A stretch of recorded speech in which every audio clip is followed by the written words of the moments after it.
what you can see can kill you. Jadi apa yang kita tidak bisa lihat itu berbahaya, Bapak Ibu. Terkait dengan keuangan, jarang sekali kita punya laporan keuangan di bisnis kita. Ini yang kadang makanya kenapa gitu. Kita melakukan omset saya besar, tapi kok nggak ada duitnya ya gitu. Terus kok kenapa berat ya bisnis ini? Karena marginnya terlalu tipis. Terus kita tidak melihat gitu tren penjualan. Kita tidak memilih produk yang marginnya besar, kayak gitu-gitu. Itu nggak kelihatan. Saya pernah ngalami Bapak Ibu tahun 2014 karena bagian keuangan saya itu laporannya selalu tidak selesai setiap bulan. Kondisi terakhir dia laporkan apa ada ini net profit gitu, free cash. Free cash itu uang yang sudah dikurangi semuanya, sudah net profit, terus itu memang bisa dipakai gitu. Sekitar sekian juta. Nah, akhirnya saya membuat keputusan-keputusan dengan dasar itu. Saya tidak melihat laporan keuangan, saya tidak nanya laporan keuangannya, dan ada pada saat saya tidak bisa bayar supplier. Itu pelajaran yang sangat keras dan akhirnya bisnis saya saat itu jatuh. Bangkrut ya, bangkrut. Makanya sekarang itu menjadi penting. Pembelajaran buat saya betul bahwa laporan keuangan itu penting. What you can see can kill you. Apa yang tidak bisa kamu lihat itu bisa berbahaya, bisa membunuh kamu. Itu, makanya kayak ibarat naik mobil ya, dashboardnya itu gak bener gitu.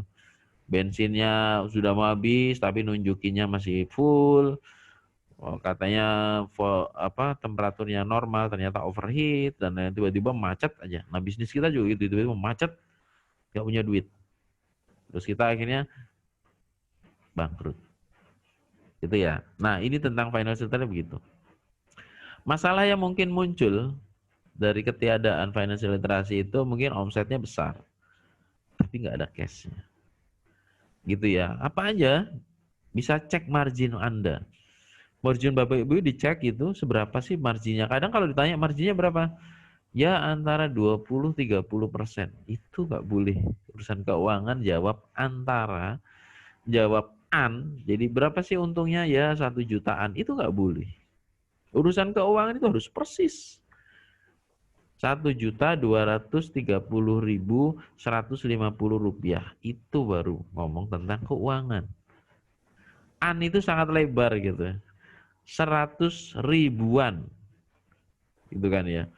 100 ribuan ini bisa 105.000, bisa 199.000, itu 100 ribuan. Nah, makanya nggak boleh, urusan keuangan harus pas. Jadi ketika coaching saya tanya berapa ininya? Ya 1 jutaan, nggak boleh 1 jutaan. 1 juta berapa? Kalau mau ngomong 1 jutaan, tandanya dia nggak punya laporan keuangan. Ditanya HPP-nya berapa? HPP saya ya Halo? per pack-nya bisa 500-an. Apa? Nggak boleh itu 500-an begitu. Gitu ya. Sebentar, saya cek dulu. Bentar ya Bapak Ibu ya. Oke, gitu ya. Jadi cek marginnya. Jadi jualan fokus pada yang marginnya besar. Kalau marginnya kecil ya quantity dibesarin. Yang kedua cek proses produksi. Barangkali ada inefisiensi di proses produksi. Berikutnya ada cek operasional bisnis Anda, bisnis kita. Ada nggak tidak efisien, misalnya tim terlalu besar atau tim yang kemampuannya mirip-mirip, itu juga nggak boleh. Sama bertampalan gitu nggak boleh itu dalam tim. Karena nanti pemborosan untuk satu tugas bayar yang sama, gitu ya. Terus saya bicara di level bisnis yang baru mulai ya. Jadi kalau sudah besar ya memang harus ada beberapa orang. Itu namanya tim. Tim akunting ya orang-orang yang itu akuntansi. Bahkan kalau ketika sudah mulai besar itu di akunting itu ada beberapa pos yang berbeda-beda tentang invoice, tentang penagihan, tentang lain-lain itu orangnya berbeda-beda. Ini tadi cek tim Anda apakah sudah efisien atau belum. Dan cek sistem pembayaran. Piutang kah, cash, PO dan lain-lain. gitu ya. Siapa tahu labanya besar karena saya pernah gitu coaching, oh gede untungnya itu di atas kertas tapi gak ada duitnya. Makanya dicek gitu. Kenapa sistem pembayaran? Ternyata sistem pembayaran itu kan karena jualannya ke instansi ya. Target itunya itu instansi karena dia ada di posisi di Jalan Mataram gitu kan. Di situ kan banyak instansi itu di Jalan Malioboro-nya. Ngambilnya ke dia. Ngambil gitu.